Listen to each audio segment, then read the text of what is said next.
Oke, selamat siang. Bisa take off? Baik. Kita sudah di nomor yang ke-6. Di situ saya menyebutkan bagaimana maka menaburlah Ishak. Maka menaburlah Ishak. Jadi nomor 6 adalah menabur. Nomor 6 itu menabur. Artinya bahwa pada saat kita hidup mempraktekkan ikat janji, maka kekayaan itu tidak abrakadabra. Tidak bim salah bim. Tapi kita harus menabur. Buat dulu catatan di situ pakai garis tebal. Banyak orang percaya, banyak orang percaya gagal dalam menabur. Banyak orang percaya gagal dalam menabur. Udah dicatat kan? Nah, jadi bukan gagal pergi ke gereja. Tiap minggu dia bisa ke gereja. Bukan gagal berdoa saat teduh. Orang bahkan menyebut dia bisa setia loh. Dia orang yang setia ke gereja katanya. Tapi ekonominya kurang terus. Karena mungkin saja perlu kita pahami kata menabur ini. Kalau dibilang hatinya ke Tuhan, mencintai Tuhan. Kalau dibilang kerinduannya kepada Tuhan, rajin gereja. Kalau dibilang kasihnya kepada Tuhan, bisa dia mengambil bagian semua di dalam kegiatan gereja. Tapi ketika kita masuk di dalam kekayaan, belum mengalami terobosan. Saya menemukan bahwa banyak orang percaya itu, mungkin saja kita juga, dia gagalnya menabur. Bukan berdoa. Bukan datang ke gereja. Bahkan ini bisa menjadi juga kegagalan bagi kita yang sudah ikat janji. Karena kan bisa saja kita memateraikan ikat janji kita, tapi nggak melanjutkan poin-poin ini dengan baik. Karena kan saya sebut ini bukan simsalabim.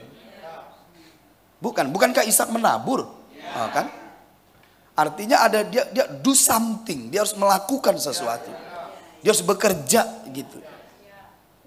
Nah, jadi ini yang harus kita pahami, bahwa semalam saya berkata, orang yang membayar perpuluhan sering tidak membayar dengan baik karena dari pengalamannya dia nggak mengalami terobosan. Sama aja hidupku setelah aku praktekkan pun ini gitu. Nah, dari pengalamannya dia menjadi tidak baik gitu membayar. Padahal bisa saja dia gagal menabur dia. Setelah menaburlah Ishak baru menuai 100 kali. Nah, jadi saya mau lebih banyak dulu konsen kata menabur. Oke? Apa yang ditabur Ishak, bagaimana dia menabur, itu yang mau saya konsen. Dan saya berharap kita betul-betul mengerti dan menghidupi. Saya yakin berkatnya hebat sekali. Hebat sekali. Siap ya? Baik. Kemudian, sebentar lagi dulu, menabur berarti ada sesuatu yang ditabur. Sesuatu yang ditabur inilah kekayaan yang diberi. Jadi apa yang diberikan Tuhan pada kita, kita harus tahu. Karena yang dia berikan itulah yang kita tabur. Kita harus tahu apa yang Tuhan kasih. Contoh gini, semalam kan Papa mendoakan kalian atas perintah Tuhan, taruh minyak dalam buli. Nah, minyak ini itu disebut kekayaan dari Tuhan. Nah, oleh minyak yang diberikan Tuhan di dalam bejana hatimu, kau harus tahu menaburnya sehingga itu bisa menjadi masa depanmu. Ini seperti tongkat di tangan Musa. Apa yang di tanganmu, Musa? Tongkat Tuhan. Lalu Musa melemparkan tongkat itu kepada Allah. Lalu Tuhan berkata, ambil lagi tongkat itu. Ketika itulah tongkat itu menjadi tongkat Tuhan. bawa tongkat ini yang ada tongkat Allah untuk melakukan mujizat. Jadi Musa tahu apa yang diberi Tuhan kepadanya dan dia melakukan pekerjaan yang besar dengan apa yang diberikan Tuhan kepadanya. Bisa mengerti? Ini sama juga seperti ketika Tuhan ingin memberi makan 5.000 orang. Bisa mengerti? Maka Tuhan berkata, apa yang ada padamu? 5 roti, 2 ikan. Coba logika manusia. Mereka langsung berkata, mana cukup. Tapi kalau itu yang diberikan Tuhan, dari situlah kekayaan itu bisa melipat ganda, bahkan bisa memberi makan 10.000, 5.000 dan bersisa. Itu yang disebut dia bisa menuai 100 kali. Tuhan berkata, berikan padaku 5 roti dan 2 ikan cukup. Jadi apa yang ditabur pada umumnya kan itu bicara benih kan. Benih itu kan kecil. Tapi coba kalau dia bertumbuh. Yes, dan dia berlipat lagi kan. 1 butir jagung coba tanam. Bisa menghasilkan 1 bonggol jagung. 1 bonggol jagung berapa butir? Coba tabur lagi. Dari 1 benih jagung bisa jadi 1 hutan jagung. Udah berapa banyak uangmu? Tapi kau harus menabur kan? Harus menabur. Ini sering kegagalan orang percaya di sini. Bukan di doanya, bukan di kesetiaannya datang ke gereja. Bukan kerajinannya buka pintu gerbang gereja. Setia banget ini orang. Setia banget. Dia buka pintu gedung gereja, setia banget. Tapi dia nggak mengalami terobosan ekonomi. Kalau kita lihat keturunan Abraham kan nggak cocok. Bisa mengerti? Di mana dia gagalnya? Menabur. Jadi pertama di kata menabur itu kita harus tahu apa yang diberikan Tuhan. Catat. Menabur tadi, bukan nggak begitu? Yang pertama kita harus tahu apa yang diberikan Tuhan kepada kita. Apa yang di tanganmu Musa? Tahu Musa kan? Apa yang ada di rumahmu? Minyak dalam buli. Tahu kan? Nah kalau Tuhan tanya padamu, apa yang kuberikan padamu untuk membuat kekayaan? Tahu nggak? Ayo. Apa? Betul kan? Harus clear dong, harus clear. Karena dari situlah nanti kita akan menaburnya. Kadang nggak usah dulu kita menabur, kadang-kadang kita nggak tahu apa yang diberikan Tuhan. Apa yang diberikan Tuhan padamu supaya kau tabur? Istriku. Kayak mana kau menaburnya? Okay. Joke dulu, joke, oke? Jadi dia memberikan kita kekayaan untuk membuat kekayaan. Jadi Tuhan memberikan kita kekayaan, yuk kerjakan, yuk tabur. Nah, jadi ini yang harus kita pahami. Coba kita lihat perumpamaan mina dulu coba. Lukas pasal 19. Jadi kata pertama dari kata menaburnya itu adalah kita harus tahu apa yang diberikan Tuhan pada kita. Itulah kekayaan, betul kan? Itulah kekayaan. Nah kita harus tahu. Nah coba lihat di Lukas pasal 19. Lukas pasal 19 ayat 11. Lukas 19 ayat 11. Untuk mereka yang mendengarkan dia di situ, Yesus melanjutkan perkataannya dengan suatu perumpamaan. Sebab ia sudah dekat Yerusalem dan mereka menyangka bahwa kerajaan Allah akan segera kelihatan. Maka ia berkata, ada seorang bangsawan berangkat ke sebuah negeri yang jauh untuk dinobatkan menjadi raja di situ. Dan setelah itu baru kembali. Ia memanggil 10 orang hambanya dan memberikan 10 mina. Itulah kekayaan. Kekayaan untuk membuat kekayaan. Jadi nggak mungkin kita membuat kekayaan tanpa diberi Tuhan sesuatu. Itu simsalabim namanya. Harap mengerti kali. Jadi Tuhan memberikan dia mina. Dan mina itu nggak banyak, hanya satu orang. Namanya benih. Bisa paham maksud saya? Jadi apa yang diberikan Tuhan kepada mereka? Mina. Inilah kekayaan. Lanjut. Katanya, pakailah ini untuk berdagang sampai aku datang kembali. Kenapa itu disebut berdagang? Karena itu uang. Itu konteks yang cocok untuk bisa mengilustrasikannya bagaimana itu dikembangkan. Bisa mengerti kan? Jadi katanya di situ pakailah itu. Artinya apa? Kalau kita tahu apa yang diberikan Tuhan, kerjakan. Jadi kata dua, kerjakan. Kata pertama, kita harus tahu apa yang diberikan Tuhan. Kata nomor dua, kerjakan. Do something. Tabur. Kalau di masa Ishak mungkin benih ditaburnya. Betul kan? Jadi kerjakannya itu tabur. Kalau ini karena uang dipakai, diberi, pakai, berdagang. Kan beda dengan Ishak kan? Kalau pada masa itu Ishak mungkin diberi benih, taruhlah benih, ditaburnya. Tapi kalau dikasih uang, dipakainya. Jadi kita harus tahu bagaimana mengerjakan apa yang diberikan Tuhan. Tapi sebelumnya kan kita harus tahu dulu apa itu. Dengarin Papa. Nanti kalian yang ikut sekolah apostolik ini, saya akan memberikan engkau email saya. Kita akan diskusi melalui email tentang marketplace-mu. Supaya bisa saya tuntun engkau masuk dalam implementasi ikat janji ini. Melalui email. Ini pertama kali loh saya kasih. Karena saya nggak mau diganggu dengan banyak masalah. Kecuali berita yang gembira-gembira aja. Haleluya. Kalau begitu aku pergi aja lah Papa. Nanti email saya akan saya berikan ke Sofi. Nanti di situ kita akan cerita. Termasuk juga progresmu, pertanyaanmu tentang firman, kebenaran, penerapannya. Kita akan share di situ. Saya tahu ini pekerjaan saya tambah. Tapi saya mengasihimu. Saya mau melihat kebenaran ini hidup dalam dirimu. Supaya sekolah apostolik 7 bulan 12 kita di sini levelnya. Di sini.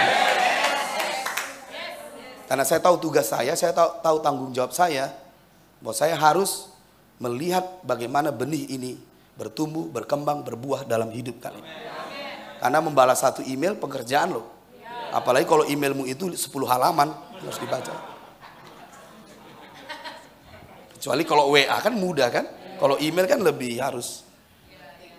Tapi saya perlu untuk menuntunmu bagaimana kita mengimplementasikan apa yang dikasih Tuhan. Kita kerjakan menjadi wujud nyata. Harus begitu karena roh itu bisa didefinisikan. Firman adalah Allah, Allah adalah roh, firman adalah roh, tapi dia bisa jadi daging. Firman menjadi manusia.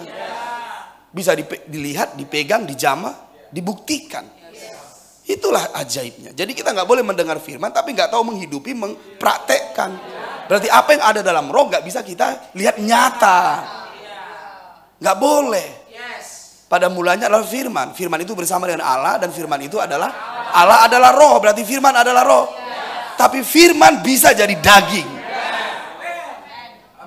Bisa mengerti? Nah itu sebabnya saya mau menuntun. Nggak apa-apa. Yuk email Papa. Yuk kita share di situ. Papa. Kalau ini yang diberikan Tuhan padaku, lalu aku melakukan ini, cocok enggak? Yuk kita share, biar saya tuntun. Cocok enggak ini teman hidup ke Papa? Jangan. Ini gambarnya, usianya sekian. Email enggak untuk cari jodoh?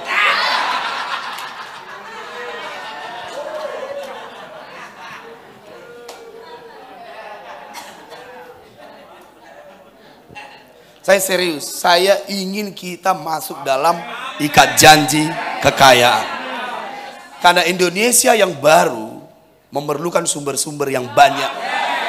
Itu sebabnya Tuhan harus melimpahkan kita dengan supply dari sorga. Supaya kemanapun kita membangun, sumber-sumber tersedia. Katakan amin. Sebabnya kita harus Tuhan harus meneguhkan ikat janjinya dengan kekayaan. Bisa paham ya? Jadi apa yang diberikan Tuhan padamu kau harus tahu. Yang kedua, kerjakan. Itulah yang disebut di ayat yang ke-13. Coba kita lihat. Ia memanggil 10 orang hambanya dan memberikan 10 mina kepada mereka, katanya, pakailah ini. Kata pakailah itu kerjakan.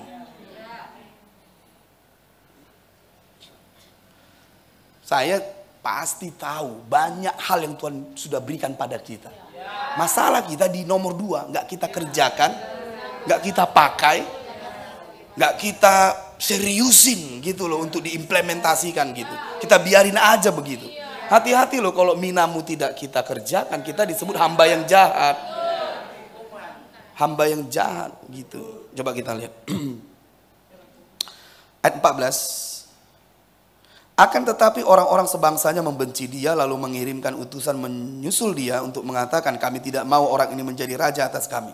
Dan terjadilah ketika ia kembali, setelah ia dinobatkan menjadi raja, ia menyuruh memanggil hamba-hambanya yang telah diberinya uang itu, untuk mengetahui berapa hasil dagangan mereka masing-masing. Orang yang pertama datang dan berkata, Tuan, mina Tuan yang satu itu, cuma satu loh minanya. Gak usahlah kita hitung berapa rupiah itu ya, gak guna itu. Yang penting kita tahu prosesnya aja, ya kan? Oke, lihat. Telah menghasilkan 10 mina. Berarti dia pakai gak? Dia kerjakan gak? Dia tabur gak? Berapa hasilnya? Sedikit gak? Sedikit lah. Oke lah, gak apa-apa, kita setuju aja. Banyak, amin. Karena gini, dengarin papa, yang banyak itu yang diberikan Tuhan. Oke, baik. Lanjut dulu. Ia telah menghasilkan 10 mina. Kalau 1000 hanya 10.000 kan? Oke. Kira-kira gitulah. Saya mau lanjutkan aja. Ia telah menghasilkan 10 mina. Katanya kepada orang itu, baik sekali perbuatanmu itu. Jadi kalau kita mengembangkan apa yang Tuhan berikan, kita kerjakan, kita taburan, di mata Tuhan kita baik. Good servant, hamba yang baik. Nah lihat, hai hamba yang baik, engkau telah setia dalam perkara kecil. Iya, satu menjadi 10 mina, perkara kecil. Tapi di mata Tuhan kau hamba yang baik. Karena itu, terimalah kekuasaan atas 10 kota. Apa yang kita pikirkan di sini? Dengar kasar. Ini yang hebat begini. Kekayaanmu itu mengambil alih kota.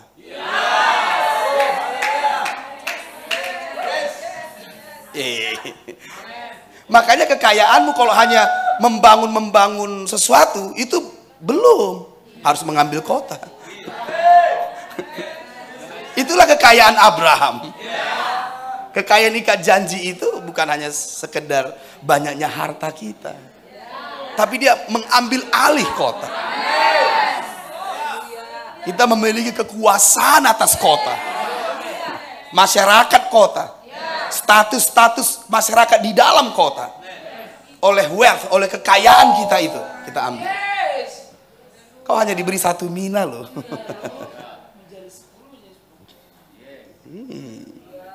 Coba katakan 1 mina, aku kerjakan, aku pakai, jadi 10 mina. Lalu datang upahku dari Tuhan. Aku dikasih 10 kota. Aku memiliki kekuasaan melalui kekayaan atas 10 kota.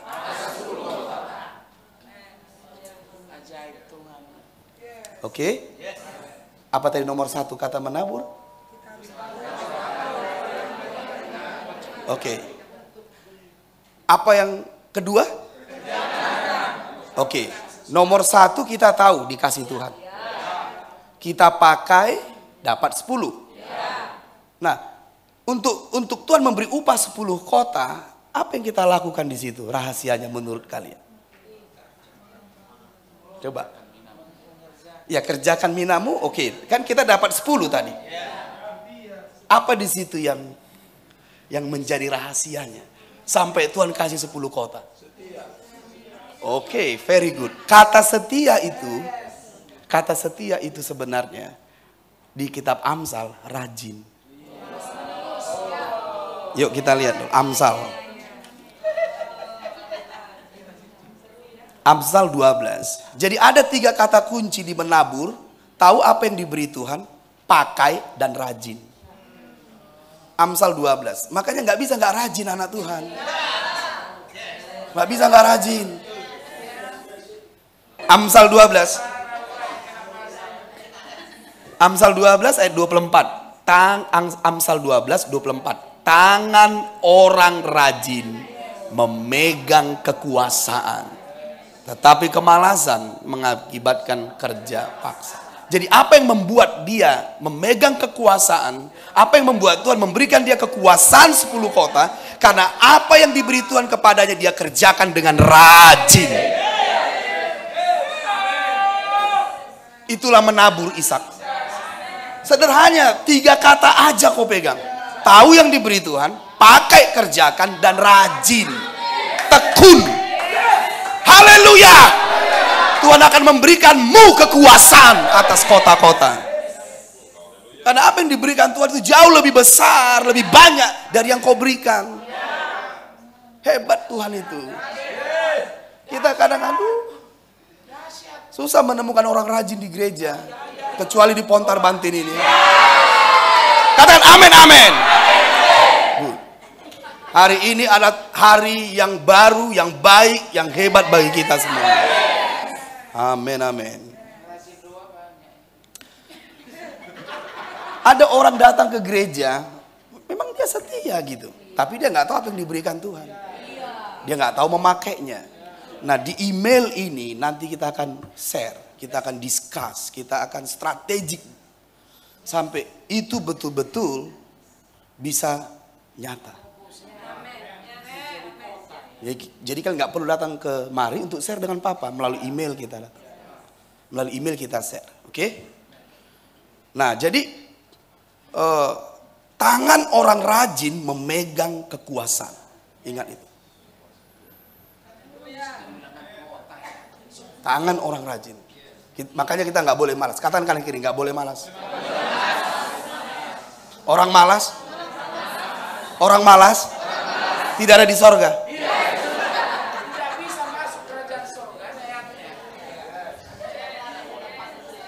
Istri-istri harus rajin membuat makanan yang enak-enak, supaya suaminya bisa lebih rajin, lebih. Tempe sederhana bisa dibuat bumbunya, dibuat.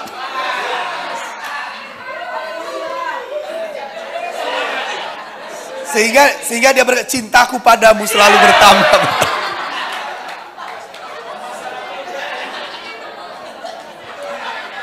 Ini bagi yang berkeluarga ya, bagi yang berkeluarga. Amin, amin. Tahu apa yang diberikan Tuhan? Pakailah, taburlah, dan kerjakan dengan rajin.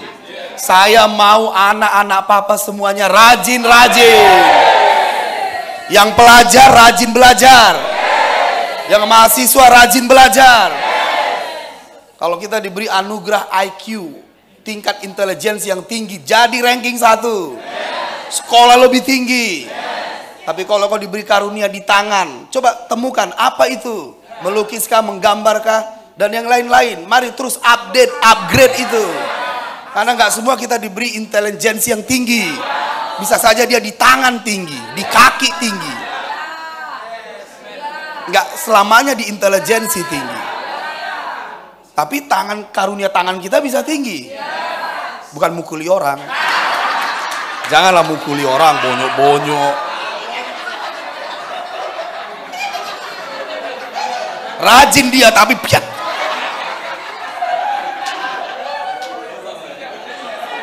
Misalnya karunia di kakinya tinggi. Lihat itu sepak bola. Dari situ dia bisa membuat kekayaan. Lebih besar lagi pengaruhnya. Kira-kira begitu. Iya gitu. Jadi kita harus tahu apa yang diberikan Tuhan. Misalnya kalau anak saya intelijensinya tinggi, akademisinya tinggi, bisa saya suruh dia sekolah ke Oxford misalnya, ke Australia atau ke kemanapun. Yang penting dia bisa lebih powerful karena karunia Tuhannya di situ. Maka oleh itu dia akan berdampak pada bangsa-bangsa. Mungkin ada karunia orang di dagang mungkin. Bisa main rajin terus. Hampir kata mainkan. Sorry. Jangan pancing saya.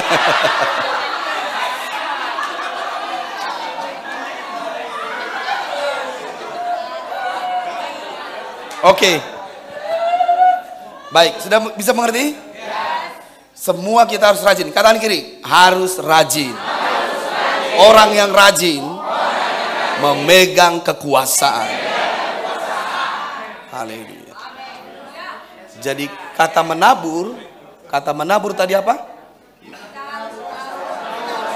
Tahu apa yang diberikan Tuhan? Nomor 2. Nomor 3, rajin. Oke. Very good. Baik, mari kita buka 2 Korintus pasal 9. Kata menabur berikutnya adalah memberi. Kata menabur berikutnya memberi.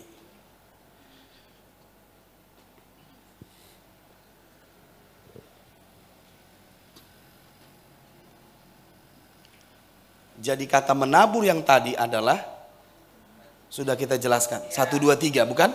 Tapi kata menabur yang kedua, jenis yang kedua adalah memberi.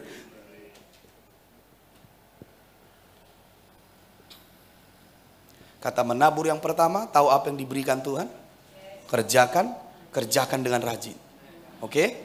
Kata menabur yang kedua bisa juga diimplementasikan dengan memberi. Hasilnya sama, yes. Nanti kita akan lihat memberi pun akan berdampak ke bangsa-bangsa. Dengan memberi Papa, yes. Makanya kita jangan sepele loh memberi. Jangan sepele. Kekuasaan Tuhan ada di situ. Memberi juga impactnya sama. Nah, lihat di situ. 2 Korintus 9 ayat ke-6. 2 Korintus 9 ayat yang ke-6. Bisa 15 menit lagi? 2 Korintus 9 ayat yang ke-6. Perhatikan baik-baik. Karena ini sangat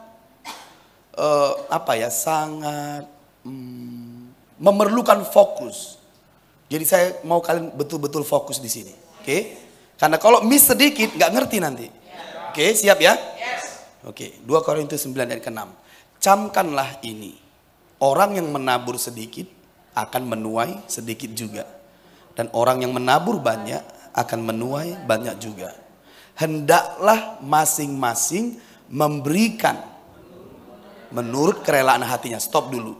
Kalau kita buat di situ, camkanlah ini orang yang menabur. Kata menabur di situ adalah menabur Ishak tadi. Bisa mengerti? Karena Ishak pun menabur. Di sini disebut juga kata menabur. Tapi kata menabur di sini diberikan artinya memberi. Yuk kita lihat ayat 6. Camkanlah ini, orang yang menabur sedikit akan menuai sedikit. Dan orang yang menabur banyak akan menuai banyak. Ayat 7. Hendaklah masing-masing memberikan. Berarti menabur di sini yang dijelaskan Paulus memberi. Clear kan? Mari kita ikuti penjelasan Paulus. Beda dengan yang tadi. Bisa paham? Oke. Memberi. Nah, menabur memberi. Nah, menurut kerelaan hatinya. Jangan dengan sedih hati. Makanya kita harus mengerti prinsip-prinsip bahwa memberi itu terlink langsung dengan hatimu. Pemberian itu bisa salah kalau hatinya salah. Dia terlink langsung. Bisa paham maksud saya? Nah, hati itu tempat iman.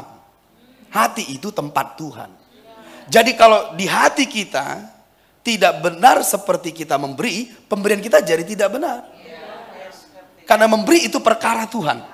Perkara hati, bisa paham? Jadi kita harus memberi menurut kerelaan hati, jangan sedih. Atau karena paksaan. Ingat jemaat Makedonia, mereka tidak dengan paksa memberi. Sebab Allah mengasihi orang yang memberi dengan sukacita. Jadi kita harus memberi dengan sukacita. Ayat 8. Dan Allah sanggup melimpahkan segala kasih karunia kepadamu. Jadi yang pertama, kalau kita memberi dengan benar. Apa maksudnya memberi dengan benar? Dengan rela hati, dengan sukacita. Bisa paham? Maka yang kita terima adalah segala kasih karunia. Itu yang pertama, tulis, garis bawahi kalau boleh, biar cepat gitu. Ya, biar kita bisa, jangan salah memahami, itu maksud saya. Ayat 8. Dan Allah sanggup melimpahkan segala kasih karunia kepada kamu. Jadi waktu kita memberi dengan hati yang benar, hati yang baik, maka Allah memberikan kepadamu segala kasih karunia. Jadi enggak beri uang kasih uang, beri uang kasih uang. Ini harus dilunturkan ini dari pikiran kita. Ini yang membuat kita jadi tidak ada dorongan untuk bekerja dengan rajin. Karena kita berpikir kalau kita kasih uang, Tuhan kasih uang. Bukan, kalau kita memberi dengan benar, Tuhan kasih segala kasih karunia. Tapi kalau kita berpikirnya seperti orang dunia, aku gak perlu kasih karunia, aku perlu uang. Itu yang bahaya sekali. Ini duniawi namanya. Kan kita kadang-kadang begitu kan. Gak perlu aku kasih karunia, gak tahu gitu apa, gak bisa aku buat uang itu. Yang penting sama aku uang aja. Nah kan, udah jadi salah kita. Makanya kita gak masuk dalam kelimpahan Tuhan. Kita cara berpikirnya duniawi. Kita gak ikutin pola Tuhan gitu loh.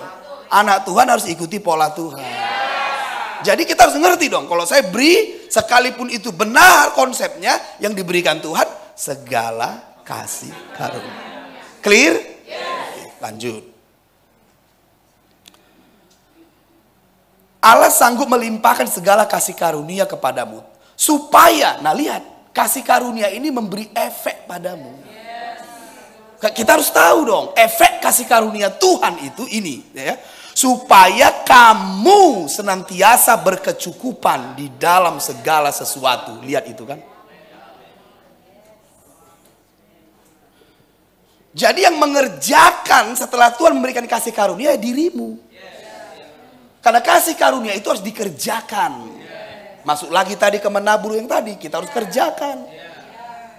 Karena kasih karunia berbuah kalau aku mengerjakannya. Jadi di situ sehingga supaya kamu berkecukupan dalam segala sesuatu, itu yang nggak nampak di situ, kerjakan. Kerjakan kasih karunia itu. Itu nggak nampak di situ. Biar saya ajarin, kalian kan orang strategik. Para pemimpin bangsa kan? Yes. Jadi nggak nampak di situ disebut kerjakan kasih karunia itu. Sama seperti Paulus. Aku sekarang sebagaimana aku ada sekarang karena kasih karunia. Tapi kasih karunia yang diberikan kepadaku tidak sia-sia, malah aku bekerja. Itu. Nggak ada kasih karunia nggak dikerjakan. Coba kita lihat di mana itu ditulis, 1 Korintus 15 kan? 1 Korintus 15 supaya kita bisa mengerti. Kita saya senang sekali dengan event kita ini. Luar biasa. Coba kita lihat 1 Korintus 15 kalau saya tidak salah itu. Yes, coba kita lihat 1 Korintus 15 ayat 10. Kasih karunia pun harus kau kerjakan. 1 Korintus 15 ayat 10. Yes. Lihat ya. Tetapi karena kasih karunia Allah, aku adalah sebagaimana aku ada sekarang. Kenapa rupanya? Dari orang yang paling berdosa menjadi rasul dunia. Bagaimana prosesnya itu? Karena kasih karunia Allah. Dari sangat miskin menjadi sangat kaya. Dari orang yang paling berdosa menjadi rasul dunia. Kenapa itu? Kasih karunia. Tapi kasih karunia itu enggak monggok gitu aja. Monggoknya apa? Iya, gitu saja, bukan? Lihat. Tetapi karena kasih karunia Allah, aku ada sebagaimana aku ada sekarang. Dan kasih karunia yang dianugerahkannya kepadaku itu tidak sia-sia. Kenapa? Sebaliknya, aku telah bekerja lebih keras daripada mereka semua. Itu yang buat dia hebat. Itu yang buat engkau hebat. Jadi itu nggak nampak di sini, tapi nampak di 1 Korintus 15 bahwa Paulus menceritakan itu dia bekerja lebih keras. Pakailah ini, kerjakanlah. Itu. Maka jangan salah loh. Makanya banyak orang-orang percaya berpikir kaya hanya berdoa. Tambahi. Kalau masalah berdoa, udah deh, saya pun pendoa saya. Tapi saya tahu saya harus bekerja juga. Wahyu yang kuterima harus kuimplementasikan. Roh yang kuterima harus bisa kubuat jadi daging. Baru bisa kita melihat kemuliaannya. Yes, kalau nggak bisanya kita buat roh itu jadi nyata, dari mana kita bisa melihat kemuliaannya? Firman menjadi daging dan hidup di tengah kita, dan kita telah melihat kemuliaannya. Bagaimana kita bisa melihat kemuliaan Tuhan kalau roh itu nggak menjadi daging? Kalau firman nggak bisa kita hidupi, orang nggak bisa melihat kemuliaan Tuhan. Please, di situ nggak ada memang dicatat. Tapi Paulus bilang aku bekerja lebih keras. Nggak heran dia orang paling berdosa menjadi rasul dunia. Dari sangat miskin menjadi sangat kaya. Ikuti prinsip ini. Jangan mau lagi diperlambat setan. Diperlambat teman-temanmu yang salah. Karena teman-temanmu yang salah selalu berkata padamu, udah deh ke kafe dulu kita. Alah, gampang itu besok. Udah besok datang lagi dia. Alah, sabarlah. Di sini aja dulu, bisanya itu besok. Ya kan, kayak itu kan, kayak seperti toko. Bayar sekarang, besok gratis. Tetap aja bayar. Ya kan? Sorry. Hari ini bayar, besok bon. Hari ini bayar, besok bon. Tetap aja bayar. Hati-hati, teman-temanmu yang salah bisa memperlambatmu. Jadi seperti Daniel, dia pilih teman yang benar. Sadrak, Mesak, Abednego. Teman yang memperlambat, tunggu dulu. Cari teman yang mendorongmu, yang mempusmu maju ke depan. Gitu. Sehingga kita bisa bekerja full. Konsen, fokus. Ini destiniku soalnya. Nah, jadi apa yang miss di situ? Kan aku udah memberi dengan baik. Wah, dikasih Tuhan segala kasih karunia. Kadang kita berpikir, apa sih kasih karunia? Aku mau yang langsung-langsung aja. Cairkan aja. Berapa gitu. Yang langsung-langsung. Aku nggak bisa beli makan dengan kasih karunia. Beli emas dengan kasih karunia. Kan nggak mungkin. Pergi ke toko emas, beli dulu emas. Mana uangnya? Kasih karunia. Panggil satpam loh. Satpam. Maka dia nggak mulai menghormati kasih karunia. Padahal dia tidak tahu. Dia tidak tahu. Do something. Kerjakan sesuatu. Amin, amin. Itu missnya di situ. Coba kita lihat yang ke-8 lagi. Dan Allah sanggup melimpahkan segala kasih karunia kepadamu, supaya kamu senantiasa berkecukupan dalam segala sesuatu. Ini missnya tadi, kerjakan. Kasih karunia itu kau kerjakan. Oke. Paham maksud saya? Dan malah berkelebihan di dalam pelbagai kebajikan. Bayangkan itu. Bisa mengerti?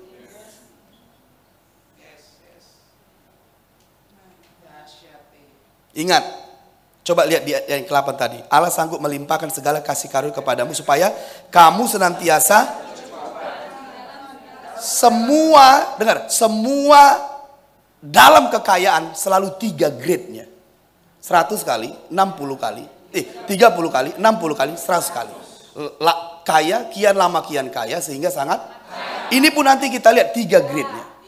Grade pertama itu, kamu senantiasa berkecukupan dalam segala sesuatu. Grade yang kedua, malah berkelebihan di dalam pelbagai kebajikan. Jadi tidak saja cukup, tapi lebih. Itu grade 2. Biar bisa mengenai kekayaan itu 3 grade. Nanti kita akan lihat dari Gerar, Rehobot, Beersheba. Kita akan lihat nanti Ishak. Setelah Ishak di Beersheba, oh nanti jadi pulang kalian nanti itulah. Udah tahu aku papa pulang aku nanti gitu, jangan. Biar kita bisa mengerti kekayaan kita itu harus menjangkau bangsa-bangsa. Itu ikat janji kekayaan. Ada amin? Nah, jadi yang pertama kalau kita mengerjakan kasih karunia tadi, bukankah begitu? Kamu senantiasa berkecukupan. Katakan berkecukupan. Yang kedua, berkelebihan. Oh, nanti kita lihat grade 3-nya apa? Grade 3-nya nanti kita lihat apa? Habis makan siang. Dari sini nanti kita akan dituntun menjadi pohon kehidupan. Pohon kehidupan di sorga, kalau direfleksikan ke bumi, itu manusia. Orang benar. Nanti kita akan lihat. Jadi jangan ke sorga melihat pohon kehidupan, di rumah ini ada pohon kehidupan. Kalau kita naik ke sorga memakan buah kehidupan, di sini juga bisa kita makan. Lewat hidupmu. Amin, amin.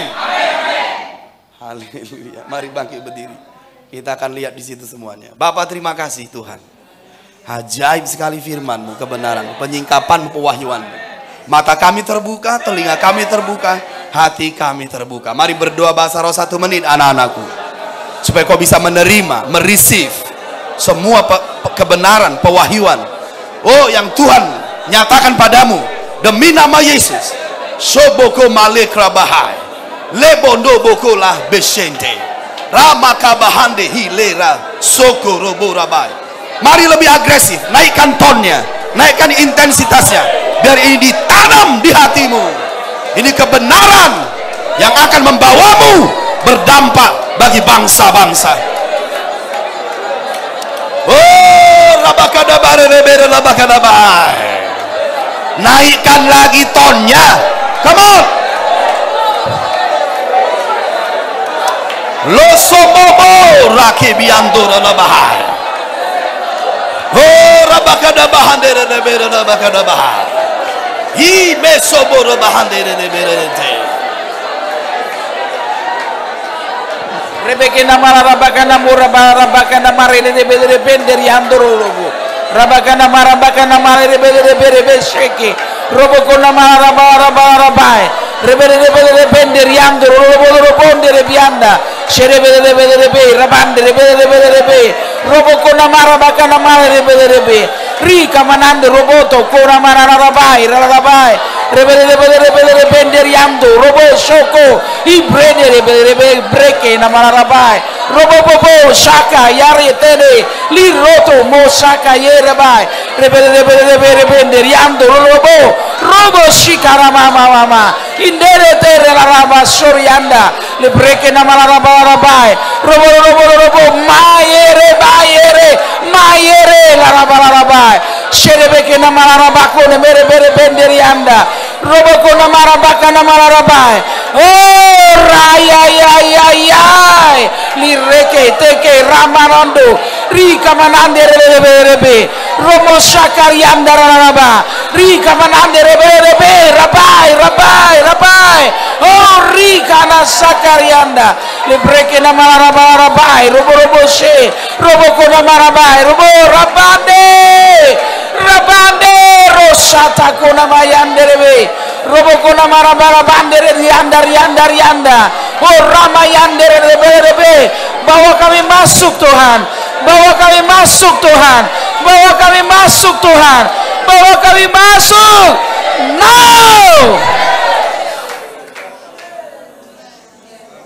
now God. Kami tahu kami generasi istimewa Tuhan. Itu sebabnya penyesatan, ketidaksempurnaan pengertian, kesalahan pemahaman, Kau rontokkan dari diri kami hari ini. Karena kami generasi istimewa, kami generasi menerobos, Kami generasi yang mampu membuat posisi kami naik, naik, dan naik. Oh, lepas dari kebodohan, lepas dari kebodohan, lepas dari penyesatan, lepas dari tipuan. Sebab kami generasi yang Kau pilih, kami generasi baru, kami generasi baru. Thank you God. Tidakkah Kau merasakan setan ditelanjangi? Tidakkah Kau merasakan ada miss yang kita tidak tahu selama ini? Itu kebaikan Tuhan bagi kita.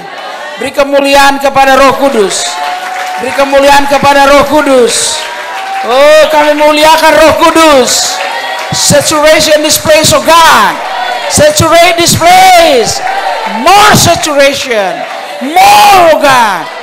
Amin. Sebab di mana Roh Allah, di situ ada kemerdekaan. Kami akan merdeka. Kami tahu yang harus kami kerjakan. Kami tahu yang harus kami lepaskan. Kami tahu jalannya. Katakan sama-sama, terima kasih Tuhan. Kami tahu jalannya. Kami tahu caranya. Terima kasih Tuhan. Beri kemuliaan kepadanya.